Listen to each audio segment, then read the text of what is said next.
Halo, ketemu lagi dengan Bernan Insider di sini. Kali ini kita akan membahas tentang perkembangan teknologi, yaitu kelebihan dan kekurangan mobil listrik yang harus Sobat Insider ketahui sebelum membeli. Kenapa sih penting? Nah, buat kalian yang paham, silakan tulis pengalaman kalian di kolom komentar ya. Tanpa berlama-lama lagi, yuk kita simak informasi berikut.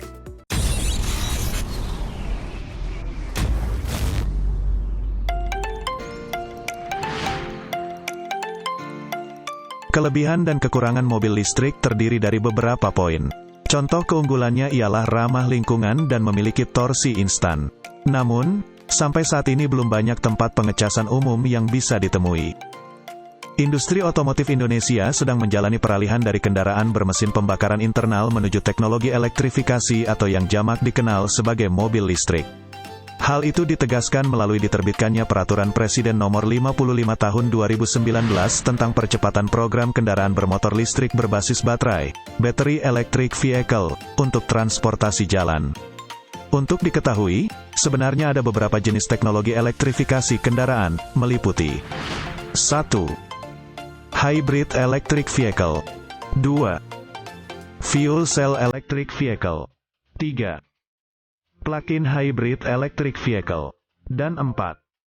Battery Electric Vehicle.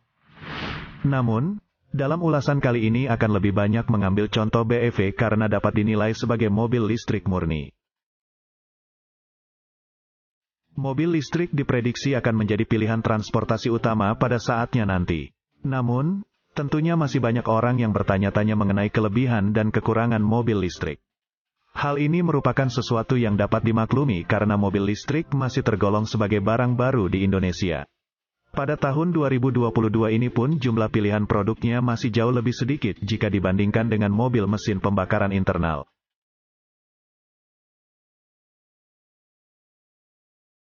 Hyundai terpantau sebagai salah satu pabrikan yang fokus menggarap kategori mobil listrik murni lewat produk-produknya, seperti 1.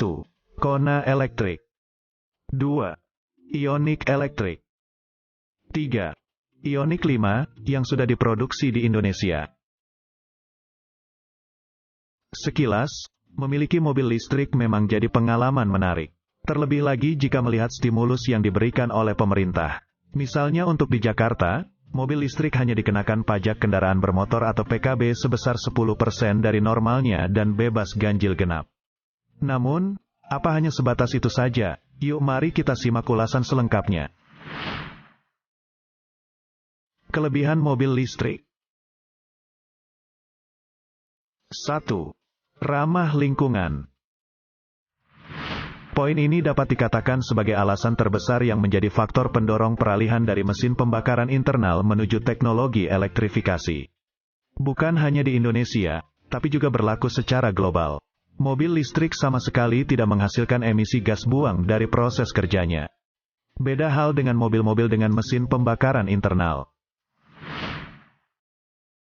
2. Memiliki torsi instan. Jangan anggap remeh performa laju mobil listrik. Salah satu karakter yang ditawarkannya ialah mesin dengan torsi puncak langsung tersedia ketika pedal akselerator diinjak. Dengan begitu mobil listrik terasa sangat lincah dan gesit saat digunakan terutama dalam situasi stop and go. Hal ini jelas sangat berbeda dengan karakter mobil mesin pembakaran internal. Sebabnya torsi puncak baru tersedia pada putaran mesin tertentu. 3. Kabin senyap. Mobil listrik merupakan pilihan tepat bagi mereka yang mencari kenyamanan berkendara. Karena tidak ada proses pembakaran di dalam mesinnya, kabin mobil listrik juga jadi lebih senyap. Bahkan mobil listrik bisa dibilang tidak memiliki suara mesin. Saat sedang melaju di jalanan, maka yang terdengar di dalam kabin hanyalah suara roda bersentuhan dengan aspal. 4. Bebas ganjil genap. Pemilik mobil listrik di DKI Jakarta bisa menggunakan kendaraannya setiap hari tanpa perlu khawatir ditilang karena melanggar peraturan ganjil genap. Hal ini didasari kebijakan Pergub DKI Jakarta Nomor 88 Tahun 2019 tentang perubahan atas Peraturan Gubernur Nomor 155 Tahun 2018 tentang pembatasan lalu lintas dengan sistem ganjil genap. 5. Pajak murah. Pemerintah memberi beberapa stimulus untuk memperluas penggunaan mobil listrik. Di DKI Jakarta, hal tersebut dilakukan dengan menggratiskan bea balik nama kendaraan bermotor, BBNKB, dan PKB yang hanya perlu dibayar 10% oleh pemilik mobil. Hal ini tentunya merupakan sesuatu yang sangat menarik bagi calon pemilik. Dalam sebuah laporan media otomotif nasional dicontohkan pajak mobil listrik Hyundai Ioniq Electric dengan skema seperti ini jumlahnya tak sampai Rp1 juta per tahun. 6. Perawatan lebih minim. Mobil listrik memiliki komponen bergerak yang lebih sedikit. Oleh karena itu mobil listrik tidak membutuhkan pelumas mesin dan perawatannya relatif lebih minim. Namun, bukan berarti mobil listrik tidak butuh perawatan. Kekurangan mobil listrik. 1. Harga masih mahal. Sudah bukan rahasia lagi bahwa harga mobil listrik di Indonesia saat masih relatif mahal bagi kebanyakan orang.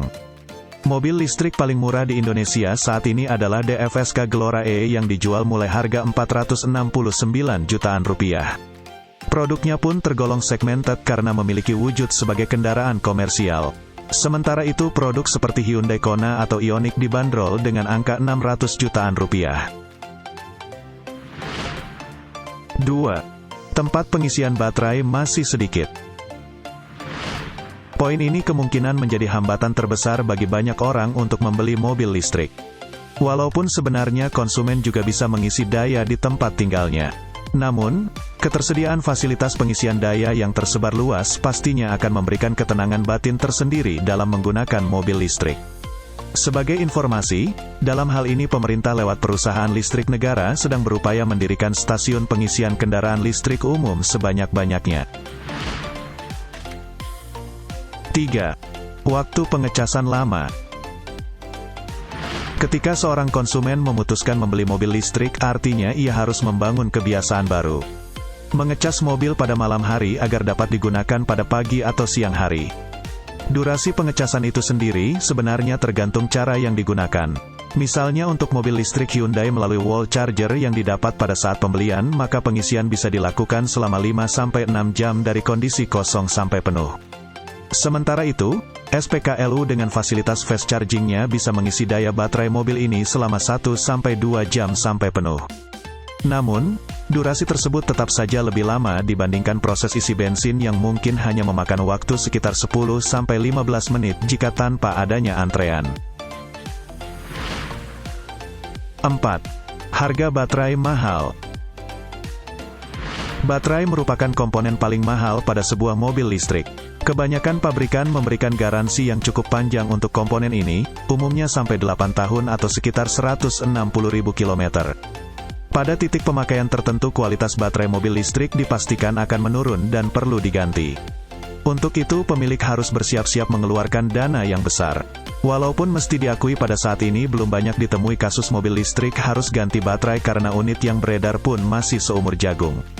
Bisa saja di masa depan harga baterainya justru menjadi makin terjangkau.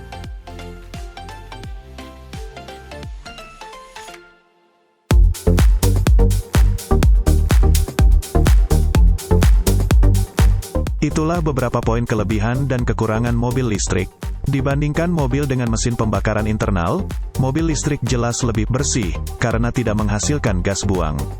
Namun, masih ada beberapa tantangan yang harus bisa diselesaikan agar peminatnya makin banyak. Hal tersebut utamanya soal harga jual, dan ketersediaan tempat pengisian daya agar pengguna tak perlu merasa was-was saat berpergian. Bagaimana? Tertarik untuk beralih ke mobil listrik? Terima kasih sudah menonton video ini sampai akhir. Jangan lupa untuk support channel ini dengan cara subscribe, like, dan share sebanyak-banyaknya agar bisa berkembang, dan terus memberikan informasi ke sobat-sobat insider semua. Terima kasih.